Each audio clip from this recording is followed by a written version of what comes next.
talk about Private Aaron Brance Poer. He is a Confederate soldier under Stonewall Jackson's command in Ewell's division, Lawton's brigade, during the Battle of Antietam. 2 days before the Battle of Antietam, on September 15, 1862, Private Poer will have just finished securing the Federal garrison at Harper's Ferry of around 12,000 troops.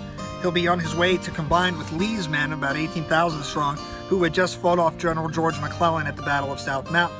On September 16, 1862, Lee's army will recombine with Jackson right here in Sharpsburg, Maryland. The brigade of Lawton's men will be stationed, or deployed rather, to the eastern woods roughly sometime around 6:30 that evening. The purpose there will be they're going to be skirmishing, sharpshooters. They're just going to be sort of peppering George McClellan's lines to see if they can force McClellan's hand, see if he'll show what he's going to do the next day, and if they succeed in doing so. So they are called back. They are reserved somewhere along the road where we're standing here on the edge of the cornfield, where they wait until the following morning. Around 5:30 that morning on September 17, 1862, it's very foggy, it's hot, it's humid in the mid-Atlantic region, so there's a lot of natural fog that makes it hard to see. General Joseph Hooker's men are going to come out of the north woods here.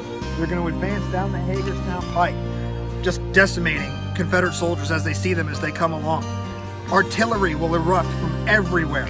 Over here in the western woods, you're going to have Stonewall Jackson's battery firing this way across the cornfield. Down here in the distance, near the Visitor Center and the New York Monument that you can see, you're going to have Confederate Colonel Stephen D. Lee and his 19 cannons firing this way. So you have Jackson going this way, you have Lee going this way. And then to respond to all that, you're going to have Hooker's batteries, which you can see some of in the distance over there. They're going to be firing this way.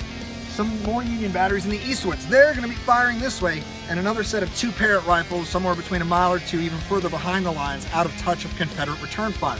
So you're going to have Confederate cannons, then you're going to have Union cannons, and Union cannons, and they're just going to be exploding everywhere. And underneath all of that, you're going to have the 31st Georgia Light Infantry marching in this direction. General Truman Seymour of General Meade's division is going to be the first guys that the Georgia Light Infantry come across. Hand-to-hand combat is going to ensue. These guys are going to be so close to each other that there's not even time to load your whole full 9-step musket rifle. So what do? Start punching guys, kicking guys, stabbing guys. Bayonets come into play. Bayonets come into play with full rifles, taking them off. People are bashing each other with rifles.